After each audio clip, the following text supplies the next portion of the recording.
And so many times I talk about the intercultural literacies and competencies as being relationship, relevance, and respect. And that in the traditional American education, we often talk about reading, writing, and arithmetic being the traditional 3 R's. And I'm suggesting that the 3 R's that can resolve race, the roots of conflict, race, religion, and resources are relationship, relationship to self, who am I as a multicultural being, relationship to the other. And it's not enough to know about the power of relationship, but to care about what you know and make it relevant. So it's that idea of questing for common ground.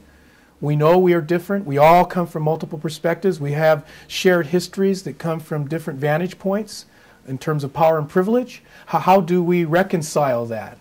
And then most importantly, creating empathetic moments that give us, not autism, but the ability to hear the call for respect and to act upon what we know out of respect. And to me, that's what leaders need to know about diversity in multiculturalism. And I always like to say that PC does not stand for being politically correct. It means for promoting consciousness, or another way is creating positive choices. Because I think with awareness, we create choices to act differently. And diversity for me is about constant vigilant to being aware so I can make better choices in how I manage the mission of an organization and how I self-manage myself as a trustee leader for others. Let me give you an example very quickly. Out here on the road, and you see this in a lot of communities, you're driving down the road and you see this sign and it says, it's flashing and it says 25 miles an hour. It tells you how fast you're going.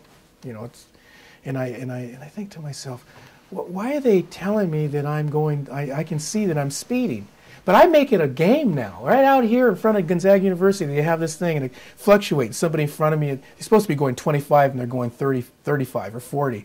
And I slow down and I'm speeding, but I want to see there say 25 miles an hour. So it becomes a game, you know, but a game of conformity.